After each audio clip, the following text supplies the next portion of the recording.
आपने ये तो सुना ही होगा कि बड़ी एकादशियाँ जैसे कि उत्पन्ना एकादशी हो गई या फिर ना निर्जला एकादशी हो गई, देवउठनी एकादशी हो गई। इन एकादशियों से अगर आप व्रत उठाते हैं तो बहुत ही शुभ माना जाता है। वैसे तो आप किसी भी एकादशी से व्रत उठाते हैं तो वो शुभ ही होता है, लेकिन अगर आप इन एकादशियों से व्रत उठाते हैं तो ये अति शुभ होता है। तो अगर आप भी व्रत उठाने की सोच रहे हैं तो आपको ये व्रत कैसे उठाने हैं, इसका पारण किस तरह से करना होता है, सब कुछ आज के वीडियो में हम लोग जानेंगे। तो सबसे पहला जो प्रश्न उठता है वो ये होता है कि हमें एकादशी के व्रत कब से उठाने चाहिए। तो एकादशी के व्रत जो होते हैं ये बड़ी एकादशियाँ जैसे कि उत्पन्ना एकादशी हो गई, निर्जला एकादशी हो गई और ये देवउठनी एकादशी हो गई, इन एकादशियों से हमें उठाने चाहिए। और अभी या फिर इसके अलावा अगर आप इन एकादशियों पर नहीं उठाते हैं तो आप किसी भी एकादशी से उठा सकते हैं, लेकिन मेक श्योर कीजिएगा कि जो एकादशी है वो अमावस्या के बाद की जो एकादशी होती है। एक महीने में 2 एकादशियाँ पड़ती हैं, जिनमें से जो अमावस्या के बाद वाली एकादशी होती है उससे हमें व्रत को उठाना चाहिए। पहली चीज़ क्लियर हो गई। अब दूसरी बात कि हमें एकादशी के व्रत को लेकर के एक ये धारणा बनी हुई है कि अगर हम एकादशी का व्रत करेंगे तो इसका उद्यापन करना पड़ेगा, और इसका उद्यापन बहुत ही ज़्यादा टफ होता है। ऐसा कुछ भी नहीं है। आजकल तो मैंने देखा है कि लोग है ना घरों में जाकर के थालियाँ दे करके आ जाते हैं और इस तरह से उद्यापन कर लेते हैं कि एक दिन पहले फलाहार की थाली देकर के आते हैं, फिर उसके अगले दिन है ना आपको है ना पूरा बाकायदा है ना खाना खिलाना होता है। तो इस तरह से करना होता है। और उद्यापन क्या करना जरूरी होता है? नहीं दोस्तों, अगर आपने आजीवन के लिए ये एकादशी का व्रत का संकल्प लिया है तो आपको उद्यापन करने की कोई जरूरत नहीं है। लेकिन अगर आप किसी संकल्प को लेकर के, किसी विश को लेकर के, किसी मनोकामना को लेकर के एकादशी का व्रत कर रहे हैं तो आपको उद्यापन करना जरूरी हो जाता है। जैसे कि मैंने किसी भी मनोकामना को लेकर के व्रत नहीं उठाए हुए हैं, तो इसलिए मुझे उद्यापन करने की इतनी ज़्यादा जरूरत नहीं है। ऐसा नहीं है कि मैं नहीं कर सकती हूँ, मैं कर सकती हूँ, लेकिन मेरा ऐसा कोई जरूरी नहीं है कि मैं करूँ। लेकिन हाँ, जैसे कि अगर मैं चाहूँ कि मेरी सरकारी नौकरी लग जाए, मेरे बच्चों की शादी हो जाए, या कुछ भी अगर मैं मनोकामना को लेकर के ये व्रत करती हूँ तो फिर मुझे उद्यापन करना जरूरी हो जाता है। तो ये हो गई उद्यापन वाली बात। अब पारण को लेकर के भी बहुत सारे लोग है ना इस व्रत को नहीं करते हैं कि अगर हम व्रत करेंगे तो इसका पारण बहुत मुश्किल है, कि मंदिर में जाकर के दान दे करके आओ, हम मंदिर जा नहीं सकते हैं, ये वो ऐसा बहुत सारी चीजें लेकर के, पारण को भी लेकर के बहुत सारे लोग जो हैं इस व्रत को नहीं करते हैं। तो पारण को लेकर के कंफ्यूज होने की जरूरत नहीं है। पारण करना बहुत ही सरल है। जो पारण का समय होता है, जैसे कि इस बार पारण का समय 6:30 बजे से लेकर के 8:30 बजे तक का है, तो इस बीच के अंदर आपको अपने लड्डू गोपाल जी को स्नान करा लेना है। स्नान करा लेने के बाद में आपको जो उनका स्नान का जल होता है उस जल को अपने हाथ में लेना है, और जो एकादशी का मंत्र, पारण का मंत्र होता है, उस मंत्र को बोलते हुए और आपको उस जल को पी लेना होता है। तो बस आपका पारण हो जाता है। ऐसा कुछ भी नहीं है कि आपको मंदिर में जाकर के दान ही देना होता है। हाँ, दान देना शुभ होता है। द्वादशी तिथि पर चावल का, दालों का, आटे का, इन सब का दान देना जरूरी होता है। क्यों होता है? क्योंकि हमने एकादशी वाले दिन इन सब चीज़ों को त्याग दिया था, और अगर हम भगवान को भोग लगाए बगैर हम ये सारी चीज़ें खाते हैं तो हम पाप के भागी होते हैं। वैसे भी नॉर्मल डेज में भी जो कृष्ण भावना भावित जीवन जीते हैं, जो कृष्ण के भक्त होते हैं, जो वैष्णव होते हैं, वो कभी भी भगवान को भोग लगाए बगैर नहीं खाते हैं। तो डेली ही भोग लगता है। तो इस द्वादशी वाले दिन आप थोड़े से मीठे चावल बनाइए और लड्डू गोपाल जी को भोग लगाइए और खा लीजिए। अब क्वेश्चन आता है कि अगर हमारे घर में लड्डू गोपाल जी नहीं है या राधा कृष्ण का विग्रह ही नहीं है और हम उनको स्नान ही नहीं करा सकते, तो फिर हम कैसे जल पिए? तो देखिए, आप एक लोटे में जल लीजिए, उसे भगवान के सामने रख दीजिए, उनकी आरती पूजा सेवा कीजिए। सेवा होने के बाद में जब आप उठते हैं, उठने के बाद में आप उस जल को अपने हाथ में लीजिए और जो पारण का मंत्र होता है उस मंत्र को बोलिए, और बस आपको उस जल को पी लेना होता है। और अगर आपको पारण का मंत्र भी नहीं आता है तो आप है ना जो ओम नमो भगवते वासुदेवाय नमः बोलते हुए भी उसको पी सकते हैं। लेकिन मन में आपको ये सोचना होगा कि मैं प्रभु जी, जो मैंने व्रत किया था कल आपके निमित्त, वो व्रत है ना आज मैं खोल रहा हूँ, उसका पारण कर रहा हूँ, ऐसे बोल करके आपको व्रत जो है वो खोल लेना होता है। या फिर आप है ना जो पारण का मंत्र होता है वो गूगल से डाउनलोड करके रख सकते हैं और देख करके और फिर बोल सकते हैं, क्योंकि मुझे भी याद नहीं है। मैंने भी मंदिर के अंदर लिख रखा है, और फिर जब भी मैं व्रत का पारण करती हूँ तो जल ले लेती हूँ और उसको मंत्र को बोल करके और उस जल को मंदिर से थोड़ा सा दूर हट करके ले लेती हूँ। तो इस तरह से मैं पारण कर लेती हूँ। आप जानते हैं कि अब ये भी हो गया कि हमें कोई वो नहीं है कि उद्यापन की वजह से या पारण की वजह से अगर आप व्रत नहीं कर रहे हैं तो आप आराम से कीजिए, क्योंकि भगवान श्री कृष्ण को एकादशी का व्रत जो है बहुत ज़्यादा प्रिय है। इसलिए एकादशी का व्रत है, कार्तिक मास का स्नान है, ये सारी चीज़ें जो होती हैं भगवान को प्राप्त करने के लिए, भगवान का बैकुंठ धाम प्राप्त करने के लिए। और सबसे बड़ी बात कि जो भक्त होते हैं उनको ये सारी चीज़ें नहीं चाहिए होती हैं, उनको बस अपने प्रभु को प्रसन्न करना होता है कि हमारे प्रभु हमसे प्रसन्न रहें। तो इसलिए हम ये सारे व्रत आदि जो हैं वो करते हैं।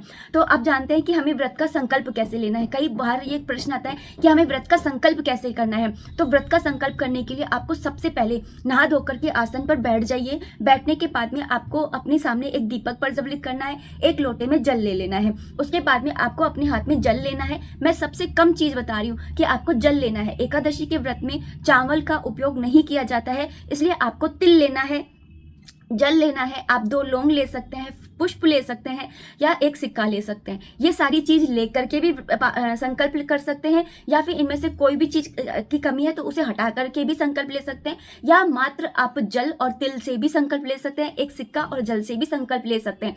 तो आपको संकल्प लेने समय हाथ खाली नहीं रखना होता है। और बाकी के जो व्रत होते हैं उनमें चावलों को लेकर के संकल्प लिया जाता है, लेकिन जो एकादशी का व्रत होता है इसके अंदर हमें चावल का उपयोग नहीं करना होता है, तिल का उपयोग करना होता है, या फिर आप है ना पुष्प का, सिक्के का, इनका यूज कर सकते हैं। तो उसके बाद में आपको अपने हाथ के नीचे हाथ को रखना है, और उसके बाद में आपको अपने प्रभु के सामने संकल्प लेना है। तो उनके आगे अपने हाथ को करके और फिर संकल्प लेना है कि श्री विष्णु श्री विष्णु श्री विष्णु 3 बार आपको भगवान का नाम लेना है। भगवान का नाम लेने के बाद में आपको अपना नाम लेना है कि मैं, जैसे मेरा नाम नीतू है तो मैं लूंगी कि श्री विष्णु श्री विष्णु श्री विष्णु, मैं नीतू तोमर, मेरे पति का नाम ये है, मैं इस गोत्र से हूँ, और मैं इस जगह से, मतलब कि जैसे मैं आगरा से कर रही हूँ तो मैं आगरा से बोलती हूँ, कई बार मैं जयपुर होती हूँ तो मैं जयपुर का नाम लेती हूँ। तो जिस जगह से व्रत कर रहे हैं उस जगह का नाम लेना होता है। उसके बाद में आप ये व्रत कैसे करेंगे, जैसे कि कुछ लोग होते हैं जो निर्जला करते हैं, कुछ लोग होते हैं चाय दूध पर करते हैं, कुछ लोग होते हैं फलहारी करते हैं, कुछ लोग होते हैं जो एक टाइम अन्न का, तो खैर कोई नहीं करता, मैंने नहीं देखा किसी को करते हुए, तो फलहारी तक का करते हैं। तो आप है ना इस तरह से आपको बोलना होता है कि आपको किस तरह से करना है ये व्रत। तो आपको ये बोल देना है। उसके बाद में आपको अपनी मनोकामना बोलनी है। अगर आप किसी मनोकामना को लेकर के ये व्रत कर रहे हैं तो आपको भगवान के सामने उनसे प्रार्थना करनी है कि प्रभु आप मेरी मनोकामना को पूरा करना। और इसी के साथ में अगर आप है ना मनोकामना को लेकर के नहीं कर रहे हैं तो आपको बोलना है कि आपकी प्रसन्नता के लिए मैं ये व्रत रख रही हूँ प्रभु, अगर मुझसे कोई भी भूल चूक हो जाती है तो मुझे क्षमा कीजिएगा। तो आपको है ना पहले से ही अपने व्रत के लिए, क्योंकि हम इतने ज्ञानी नहीं हैं, हमसे कुछ ना कुछ गलती हो सकती है जानी अनजानी, इसलिए आप पहले से ही उनसे प्रार्थना कीजिए कि प्रभु मेरा व्रत को पूर्ण करने में मेरी मदद करिएगा, और मैं है ना और कुछ भी भूल चूक हो जाए फिर भी तो हमें क्षमा करिएगा। इस तरह से आपको संकल्प लेना होता है। और उसके बाद में आपको जो ये जल होता है ये आपको उनके सामने छोड़ देना होता है भूमि पर। अगर आप है ना भूमि पर नहीं छोड़ना चाहते तो पास में जो लोटा रखा होता है उसमें भी आप छोड़ सकते हैं। फिर उस लोटे का जल आप सूर्यनारायण भगवान जी को अर्पित करके आ सकते हैं, या फिर आप वहीं पर ही भूमि पर भी छोड़ सकते हैं, क्योंकि भूमि पर छोड़ा हुआ चीज भगवान तक पहुंच जाती है। तो इस तरह से जो भूमि की एब्जॉर्प्शन पावर होती है वो बहुत ज्यादा होती है। तभी तो आसन बिछा करके हम पूजा करते हैं, नहीं तो हम जो पूजा करते हैं ना वो भी जो धरती माता होती है वो एब्जॉर्ब कर लेंगी, इसलिए हमें आसन बिछा करके ही पूजा करनी चाहिए। ये हो गया, संकल्प भी ले लिया। संकल्प लेने के बाद से आपका व्रत शुरू हो जाता है। संकल्प लेने के बाद में आपको कथा पढ़नी, एकादशी की कथा पढ़ना बहुत ज्यादा जरूरी होता है। जौन सी भी एकादशी है, जैसे इस बार ना देवउठनी एकादशी है तो उसकी कथा पढ़ेंगे, उसके बाद में ना कोई जैसे पापमोचनी एकादशी आएगी तो उसका करेंगे, है ना। इस तरह से जो भी एकादशी आएगी उसकी कथा हमें पढ़नी होती है। आप एक बुक ला सकते हैं, बुक से पढ़ सकते हैं। अगर आपके पास बुक नहीं है तो गूगल पे भी आपको ये लिखी हुई मिल जाती है, या यूट्यूब पे भी बहुत सारे यूट्यूबर्स है ना कथा सुना देते हैं, तो आप उनकी कथा उनसे सुन सकते हैं। कथा सुनते समय आपको हाथ खाली नहीं रखना है, आपको हाथ के अंदर तिल रख करके और फिर आपको ये कथा सुननी होती है ना। ये हो गया आपकी। अगर आप तिल भी नहीं रख सकते तो एक चांदी की अंगूठी आप अपने हाथ में हमेशा पहन करके रखिए।